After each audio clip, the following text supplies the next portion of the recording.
بسم اللہ الرحمن الرحیم والصلاة والسلام علی رسولہ الکریم وعلی آلہ وصحبہ اجمعین۔ جو بھی بہن بھائی بچے بچیاں سن رہے ہیں سب کو میری طرف سے عید مبارک ہو۔ عید کی خوشی ہم کیوں مناتے ہیں، پہلے میں یہ تھوڑا سا واضح کر دوں کہ رمضان کا مہینہ اللہ نے پورا ایک ہمارے لیے خوشی کا مہینہ بنایا ہے، جس میں اللہ کی جنت کے دروازے کھول دیے جاتے ہیں، جہنم کے بند کر دیے جاتے ہیں، شیطان قید کر دیے جاتے ہیں، جنت کو روزانہ سجایا جاتا ہے، اللہ کا عرش پہلے آسمان پہ آ جاتا ہے، اللہ کی طرف سے اعلان ہو رہا ہوتا ہے، کوئی بخش چاہنے والا، کوئی حاجت مانگنے والا، فرض 70 فرضوں کے برابر ہو جاتا ہے اور نفل فرض کے برابر ہو جاتا ہے، اور نفل اور فرض کا فرق اتنا بڑا ہے کہ قیامت تک 2 رکعت نفل پڑھتا رہے تو فرض رکعت کے ایک سجدے کے برابر نہیں، اور اس میں جو مر جاتے ہیں اہل ایمان ان کا حساب نہیں ہوتا، ان کو قبر میں منکر نکیر نہیں آتے، اللہ تعالیٰ ان کو معاف فرما دیتا ہے۔ اس طرح 29 دن رات یہ سلسلہ چلتا ہے، اور آخری رات پھر اللہ تعالیٰ اعلان فرماتے ہیں کہ میرے بندوں نے رات کو قیام کیا، یعنی تراویح کی نماز پڑھی، دن میں روزہ رکھا، تو میں نے اس پر ان سب کی بخشش فرما دی۔ تو اس خوشی میں پھر ہم سب مل کر اللہ کی بارگاہ میں شکرانے کے مل کر 2 نفل ادا کرتے ہیں اور اللہ کا شکر ادا کرتے ہیں کہ یا اللہ تیرا شکر ہے تو نے ہمارے گناہوں کو معاف فرمایا، جہنم کو ہم پہ حرام کیا، جنت کو ہم پہ واجب کیا۔ اصل تو عید کی خوشی کی یہ وجہ ہے۔ آپ عید کے لیے غسل فرماتے تھے اور اپنے کپڑوں میں سے اچھے کپڑے منتخب فرماتے تھے، اور فجر کی نماز کے بعد آپ اشراق نہیں پڑھتے تھے اس دن، باقی آپ کی ساری زندگی کا معمول تھا کہ فجر کے بعد آپ اشراق پڑھتے تھے، لیکن اس دن آپ اشراق نہیں پڑھتے تھے، غسل فرما کے پھر کچھ کھا کے، کوئی میٹھی چیز، کھجور ہی عام طور پر ہوتی تھی، کھجور کھا کے پھر آپ عیدگاہ کی طرف تشریف لے جاتے تھے اور پہلے نماز پڑھاتے تھے، پھر خطبہ ہوتا تھا، اور اس کے بعد جس راستے سے آپ جاتے تھے اس راستے کو چھوڑ کر پھر اور راستے سے گھر واپس آتے تھے، پھر وفود سے ملاقات کرتے تھے، سرداروں سے، صحابہ سے ملاقات کرتے تھے، اس میں کچھ کھانوں کا اہتمام بھی ہوتا تھا۔ اس طرح ایک عام روٹین کی عید ہوتی تھی آپ کی، ملاقاتیں کرنا، کھانوں میں جانا اور اچھے کپڑے پہننا، سب کو خوشی سے ملنا، یہ عید الفطر پر آپ کا یہ معمول تھا۔ باقی جو اداسیاں ہیں، ڈپریشنیں ہیں، اس کی وجہ آپس کی محبتوں کا کم ہو جانا ہے، اور دنیا کی ایسی دوڑ جس نے اپنے آپ کو بھی بھلا دیا ہے، اور آپس کی نفرتیں ہیں اور آپس کے بغض حسد ہیں، ان منفی جذبوں نے ہماری خوشیوں کو دھندلا دیا ہے، ورنہ رمضان کا ہر لمحہ خوشی کے لیے ہے اور عید اس کی بھیک ہے، اور پوری زندگی اللہ راضی ہو رہا ہو تو خوشی ہی خوشی ہے۔ ہمیں اپنے ملک سے، اپنی نسل سے آپس کی نفرتیں، حسد، بغض یہ مٹانے ہوں گے، تب جا کر ہمیں حقیقی خوشیاں حاصل ہوں گی۔ میں اس عید کے خوشی کے موقع پر اپنی قوم سے ہاتھ جوڑ کے اپیل کروں گا کہ جھوٹ بولنا چھوڑ دیں، دھوکہ دینا چھوڑ دیں اور ظلم کرنا چھوڑ دیں۔ مذہبی نفرت نے ہمیں تباہ کر دیا، سیاسی نفرت نے ہمیں تباہ کر دیا، صوبائی قومی نفرت نے ہمیں تباہ کر دیا، آپس کی رنجشوں کی نفرت نے ہمیں تباہ کر دیا۔ میں ساری قوم کے سامنے جھولی پھیلا کر چاروں صوبوں کے رہنے والوں سے اور ہر مکتب فکر سے متعلق اہل ایمان سے یہ درخواست کرتا ہوں کہ آئیں ہم سچائی کو اپنا ساتھی بنائیں اور دیانتداری سے اپنے آپ کو آراستہ کریں اور انصاف کا ساتھ دیں، نہ ظالم بنیں نہ ظالم کا ساتھ دیں۔ اسلام 2 چیزوں کا مجموعہ ہے، ایک اللہ کا حق ہے جو عبادات کی شکل میں ہے، اور ایک اللہ کے بندوں کا حق ہے جو اخلاقیات اور معاملات اور معاشرت کی شکل میں ہے۔ یہ دونوں کمپلسری پیپر ہیں، دونوں لازمی پیپر ہیں، ان دونوں میں پاس ہونا ضروری ہے۔ میری نماز اچھی ہے لیکن میری دکان پہ جھوٹ ہے، تو نماز اس جھوٹ کی کمی کو پورا نہیں کر سکے گی۔ میری دکان پہ سچ ہے لیکن میں نماز نہیں پڑھتا، تو میرا یہ سچ بولنا میرے نماز کی کمی کو پورا نہیں کر سکتا۔ اللہ کے نبی نے دنیا سے جاتے ہوئے 2 لفظوں میں سارا دین بتا دیا تھا۔ جب آپ کے جانے کا وقت قریب تھا تو آپ 2 لفظ دہرا رہے تھے، الصلاۃ وما ملکت ایمانکم، میری امت میرے بعد ایک نماز نہ چھوڑنا، اور ایک امت کے غریب مسکین لوگوں سے، نوکر غلاموں سے اچھا سلوک کرنا۔ یہ 2 الگ الگ ڈیمانڈ ہیں۔ جیسے پانی پینے سے روٹی کی کمی پوری نہیں ہو سکتی اور روٹی کھانے سے پانی کی کمی پوری نہیں ہو سکتی، یہ دونوں الگ چیزیں ہیں۔ اخلاق کو عبادت کی کمی پر نہیں کر سکتی، اور عبادت کی کمی اخلاق کو اور اخلاق کی کمی کو عبادت پورا نہیں کر سکتی۔ ان دونوں چیزوں میں پاس ہونا ضروری ہے، تب جا کر ایک معتدل معاشرہ وجود میں آتا ہے۔ ایک حدیث سنا کے بات ختم کرتے ہیں۔ میرے نبی وضو فرما رہے تھے تو صحابہ آپ کے وضو کا پانی گرنے نہیں دے رہے تھے، نیچے سے لے کر کوئی پی رہا تھا، کوئی منہ پہ مل رہا تھا۔ تو آپ نے فرمایا ما یحملکم علی ھذا، یہ کیا کر رہے ہو؟ وہ کہنے لگے یا رسول اللہ، اللہ اس کے رسول کی محبت میں کر رہے ہیں۔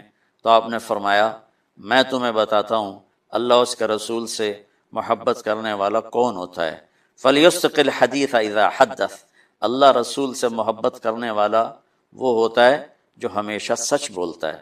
فلیؤدی الامانۃ اذا تؤمن، جو ہمیشہ امانت داری سے کام لیتا ہے، کبھی دھوکہ فراڈ نہیں کرتا۔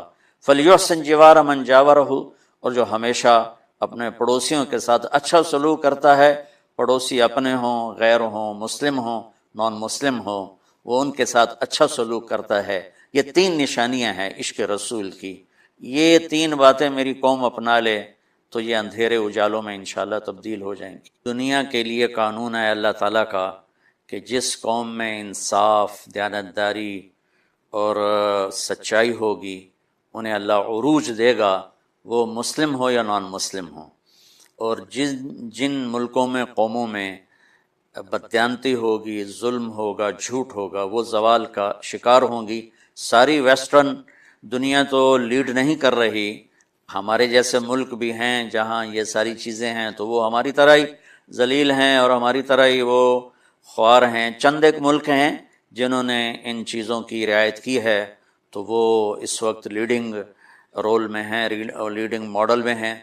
تو دنیا کے لحاظ سے تو یہ قانون ہے کہ سچائی، دیانتداری اور انصاف قوموں کو اونچا لے جائے گا۔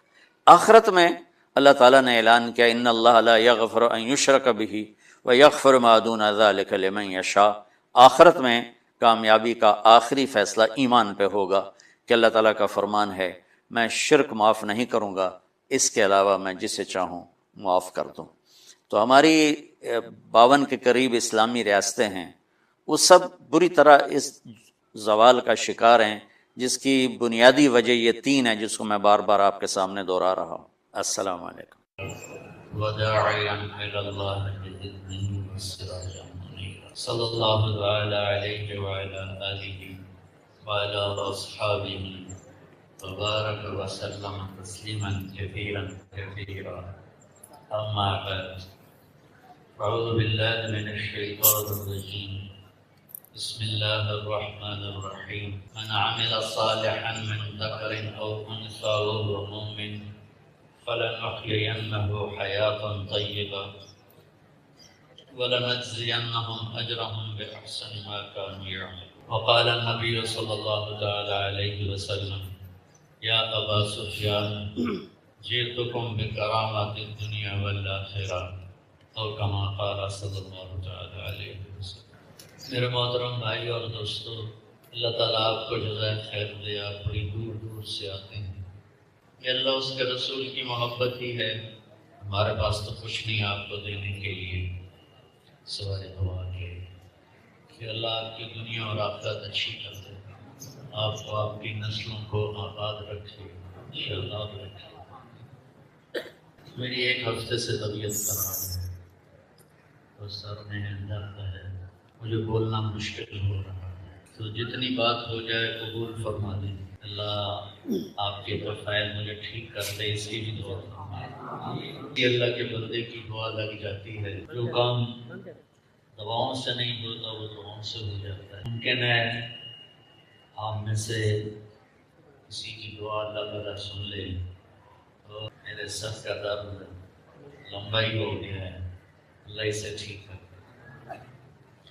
آپ سب کو روزوں کی مبارک ہو اور عید کی بھی مبارک ہو۔ اللہ تعالیٰ اپنے فضل و کرم سے آج کے دن بہت خوش ہوتا ہے، اور جو لوگ عید پڑھنے کے لیے آ رہے ہوتے ہیں ان کو محبت بھری نظروں سے دیکھتا ہے، اور اس کے فرشتے جہاں عید پڑھی جاتی ہے وہاں جتنے آپ ہو اس سے کروڑوں گنا زیادہ یہاں فرشتے موجود ہیں، اور جہاں جہاں سے آپ چل کے آ رہے ہو سارے راستوں میں فرشتے کھڑے ہوئے آپ کو سلام پیش کر رہے ہیں۔ ہم نہیں سن رہے، ہم نہیں دیکھ رہے، لیکن دیکھنے والے نے بتایا ہے وہ ہے محمد مصطفیٰ صلی اللہ علیہ وسلم، جن کو اللہ تعالیٰ نے ایسی نظر عطا فرمائی۔ آپ نماز پڑھا رہے تھے اور مصلی پر چلتے چلتے چلتے دیوار کے پاس پہنچے، پھر وہاں کچھ دیر کھڑے رہے، پھر ہٹتے ہٹتے ہٹتے ہٹتے مصلی کے آخر پر آ گئے۔ جب سلام پھیرا تو صحابہ نے پوچھا یا رسول اللہ آپ نے کیا کیا؟ پہلے تو کبھی دیکھا نہیں، آپ پہلے آگے چلے گئے پھر پیچھے آ گئے۔ تو آپ نے فرمایا کہ اللہ تعالیٰ نے نماز میں مجھے جنت دکھا، جنت ساتویں آسمان پر، ساتویں آسمان، تو میں اس کو دیکھ کے آگے چلا گیا۔ پھر اللہ نے دوزخ دکھائی تو اس کو دیکھ کے میں پیچھے آ گیا۔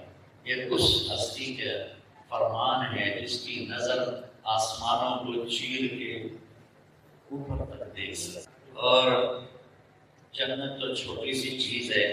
میرے نبی نے اپنی سر کی آنکھوں سے اپنے اللہ کو دیکھا ہو، اور جس نے اللہ کو دیکھا ہو ان کے لیے جنت بہت چھوٹی چیز ہے، تو جہنم بہت چھوٹی چیز ہے۔ اللہ کے فضل و کرم سے رمضان المبارک میں لوگوں نے نمازیں پڑھی، روزے رکھے، تراویح پڑھی، صدقے کیے، خیرات کیے۔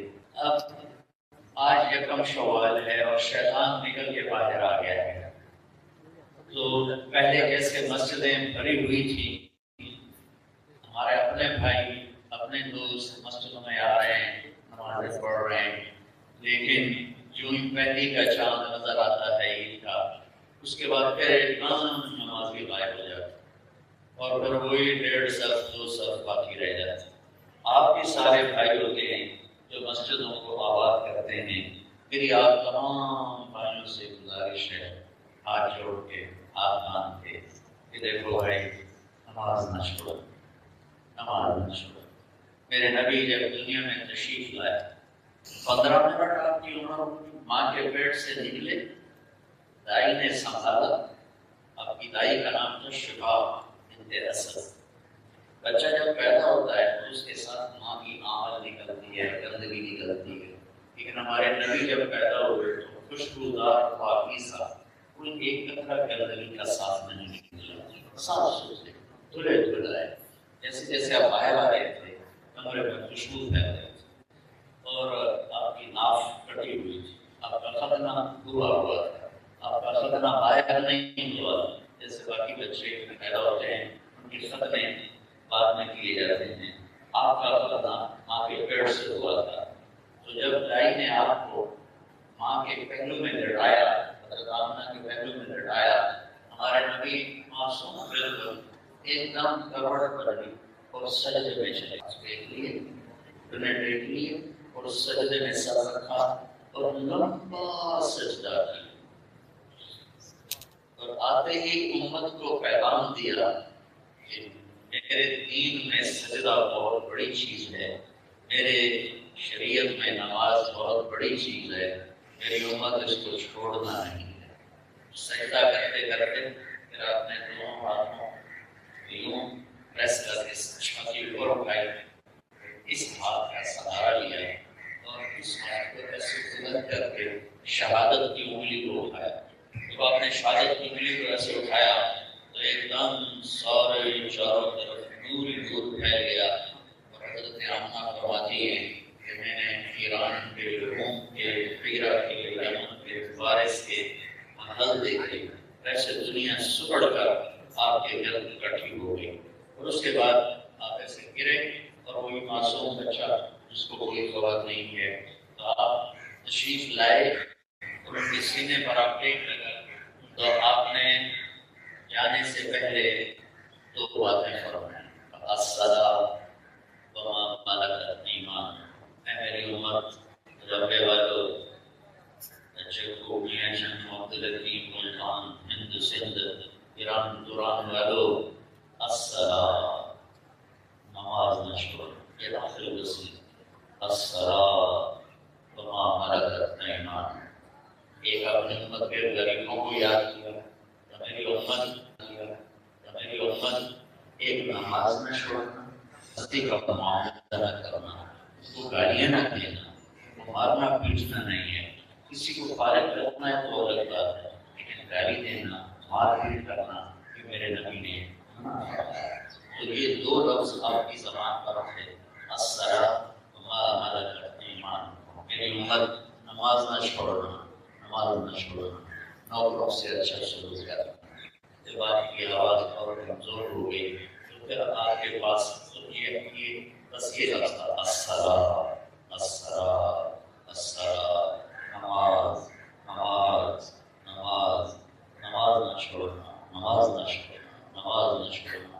تو پھر آپ نے آخر میں کہا اللہم رفیق الاعلیٰ، یا اللہ مجھے اپنا ساتھ نصیب فرما دے، اور اللہ کی بارگاہ میں پیش ہو گئے تو دنیا سے جاتے ہوئے بھی میرے نبی کا جو فرمان تھا وہ نماز نہ چھوڑو۔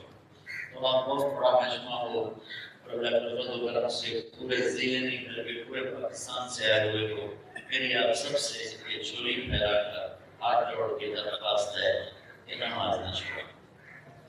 وعدہ کرتے ہو نماز پڑھو گے نا سارے؟ کبھی قضا ہو جائے رہ جائے سفر کی وجہ سے، سستی کی وجہ سے، تو رات کو سونے سے پہلے اس کو پڑھ کے سو جاؤ تاکہ 5 نمازوں کا حساب برابر رہے۔ آپ فجر رہ گئی یا ظہر رہ گئی یا عصر رہ گئی یا مغرب رہ گئی، کوئی نہیں، اللہ کریم ہے، آپ رات کو سونے سے پہلے صرف فرض پڑھ کے اس کی قضا دے کے اسے پورا کر لو تو انشاءاللہ کھاتا صاف ہو جائے گا، اللہ راضی ہو جائے گا۔ جب آپ ایسا کرتے رہیں گے تو پھر انشاءاللہ 5 نمازوں کی توفیق اللہ اپنے فضل سے نصیب فرما دے گا۔ اللہ نے روزے میں اجازت دی ہے، بیمار ہو چھوڑو، مسافر ہو چھوڑ دو، بعد میں رکھ لیں۔ زکوٰۃ آج فرض ہوئی ہے، اگلے سال کی اس تاریخ پر جب چاہو زکوٰۃ دے۔ حج فرض ہو گیا ہے، آج فرض ہوا ہے، ساری زندگی میں جب موقع ملے حج کرو۔ نماز میں ایسا نہیں، نماز میں اللہ کہتا ہے ان الصلاۃ کانت علی المؤمنین کتابا موقوتا، نماز فرض ہے اور اپنے وقت پر ہے، نہ آگے کر سکتے ہو نہ پیچھے کر سکتے ہو، اس سے اپنے وقت پہ پڑھنا ہوگا۔ صرف نماز پر اللہ تعالیٰ نے اتنی پابندی کروائی ہے کہ اس کو اپنے وقت پہ ادا کرو، روزہ مسافر ہے، مریض ہے، آگے پیچھے کر دے۔ زکوٰۃ فرض آج ہی ہے، سال میں جب مرضی دے دے، حج آج فرض ہوا ہے، زندگی میں جب مرضی کر لے۔ نماز اذان بھگوان سے 1440 سال ہو گئے ہجری، اس میں اگر نماز چھوڑنے کی گنجائش کسی کو نظر آتی ہے تو میرے نبی کے نواسے حسین علیہ السلام کو نظر آتی ہے کہ وہ ایک ظلم کی طاقت سے ٹکرا رہے تھے اور 72 آدمیوں کے ساتھ 3000 کے مقابلے پر کھڑے تھے، اور یہ جنت کے سردار ہیں۔ میرے نبی نے فرمایا حسن اور حسین جنت کے نوجوانوں کے سردار ہیں۔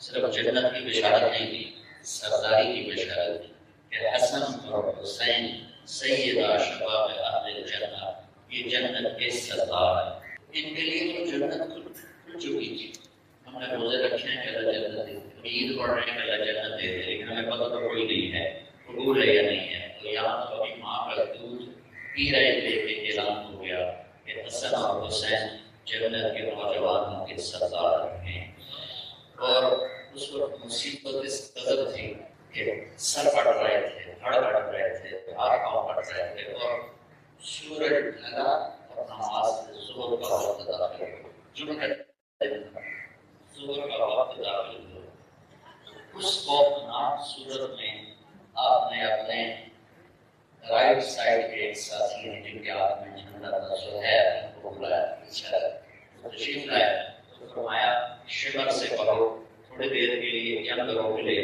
مجھے نماز پڑھنا ہے۔ ساڑھے دکاندار سودا کے اتنے کوئی نہیں اور گاہ بڑھے رہے ہیں تو بڑے کوئی نہیں، یہ جان کی بازی لگی ہوئی ہے، اور کہہ رہے ہیں کہ اس پڑھو تھوڑی دیر کے لیے جنگ روک دے، میں نماز پڑھنا۔ تو زہیر نے تھوڑا آگے بڑھایا اور شمر سے کہا کہ بھائی جنگ روکو، نماز پڑھنا ہے۔ تو اس نے کہا ہم جنگ نہیں روکیں گے، ہماری تلوار چلے، تم نے پڑھنی ہے تو پڑھو، نہیں پڑھنی تو نہ پڑھو۔ تو انہوں نے واپس آ کر کہا کہ وہ تو جنگ روکنے کے لیے تیار نہیں ہے۔ تو آپ نے فرمایا ٹھیک ہے، وہ جنگ نہیں روکتے، ہم نماز نہیں چھوڑتے، نماز تو پڑھی جائے گی۔ اور آپ نے آدھے لشکر کو جنگ کے لیے کھڑا کیا اور آدھے کو لے کر نماز پڑھی۔ وہ نماز پڑھنے والوں نے جنگ کی اور جنگ کرنے والوں نے نماز پڑھی، اور پھر عصر سے پہلے سب کے سر کٹ کے نیزوں کے چڑھ چکے تھے۔ تو بھائیو، جب میرے نبی کے نواسے جو جنت کے سردار بلکہ جنگ سے پہلے آپ اپنے خیمے کے دروازے پر بیٹھے ہوں گا، عام کھلے تو ہنسنے لگے۔ تو بہن زینب نے پوچھا یہ ہنسنے کا کون سا موقع ہے؟ تو ارشاد فرمایا اللہ کے نبی خواب میں آئے تھے اور فرما رہے تھے بیٹا میں لینے کے لیے آ چکا ہوں۔ جس کو لینے کے لیے نبی آیا کھڑا ہو تو نماز چھڑ دیتے ہوئے گڑ جاتا ہے، لیکن یہ امت کو پیغام دینا تھا کہ نماز وہ چیز ہے جو تلوار کی دھار کے نیچے بھی نہیں چھوڑ سکتے، جس کو ہمارے شفاعت نے کہا نقش توحید کا ہر دل پہ اٹھایا ہم نے، زیر خنجر بھی یہ پیغام سنایا۔ تو ایک میری گزارش ہے سارے مجمع سے کہ بھائی نماز نہ چھوڑنا، نماز نہ چھوڑنا، نماز نہ چھوڑنا۔ ٹھیک ہے، نیت کرو۔ اس کے بعد صرف ایک حدیث سناتا ہوں، اس پہ عمل کرو، میں کروں، آپ کر لیں، ہم سب کر لیں، تو ہماری دنیا بھی بن جائے گی، ہماری آخرت بھی بن جائے گی۔ میرے نبی نے فرمایا اربع اذا كانت فيك، چار باتیں تو کر لے، چار آپ نے فرمایا میری اوپر چار باتیں مجھ سے لے لو۔ کتنی باتیں؟ کتنی؟ کتنی؟ چالیس نہیں، 400 نہیں، 4000 نہیں، ہماری عمر چار باتیں مجھ سے لے لو، چار۔ اور دنیا میں تمہاری ہے آخرت۔ چار باتیں کیا ہیں؟ دو امانت ہے، اور نہ سنیں، خاص طور پہ تاجر کسی کو دھوکہ نہ دے، زندگی بھر کسی کو دھوکہ نہ دے، ہیرا پھیری نہ کرے، فراڈ نہ کرے، تجارت کے نام پر فراڈ نہ کرے، ہیرا پھیری نہ کرے، حفظ امانت ہے، کسی کو دھوکہ نہ دے، کسی امانت دار بننا، دیانت دار بننا۔ امانت اور دیانت ایسی دولت ہے کہ لا دین لمن لا امانت له، جو امانت دار نہیں ہے وہ مسلمان ہی نہیں ہے، میرے کوئی نہیں پتا۔ آپ نے پہلی بار فرمائی حفظ امانت ہے کہ کسی کو دھوکہ نہ دینا۔ کیا کہا ہے میں نے بھائی؟ نیت کرتے ہو سر؟ دوسری بات صدق و حدیث ہے، ساری زندگی سچ بولنا، کبھی جھوٹ نہ بولنا۔ کیا کہا ہے؟ کیا کہا ہے؟ سچ بولنا، جھوٹ بولنا۔ میرے نبی نے فرمایا میرا امتی ہر گناہ کر سکتا ہے، تو نہیں کر سکتا۔ میرا امتی ہر گناہ کر سکتا ہے، تو نہیں کر سکتا۔ ایک جھوٹ کبھی نہیں بولے گا، ایک دھوکہ کبھی نہیں بولے گا، ایک جھوٹ کبھی نہیں بولے گا، ایک دھوکہ کبھی نہیں، جھوٹ کبھی نہیں بولے گا، ایک دھوکہ کبھی نہیں۔ ایک حدیث اور اس کے ساتھ جوڑ دو، آپ وضو کر رہے ہیں اور صحابہ وضو کا پانی نیچے سے ہاتھوں میں لے رہے ہیں، کوئی پی رہے ہیں، کوئی سینے میں مل رہے ہیں،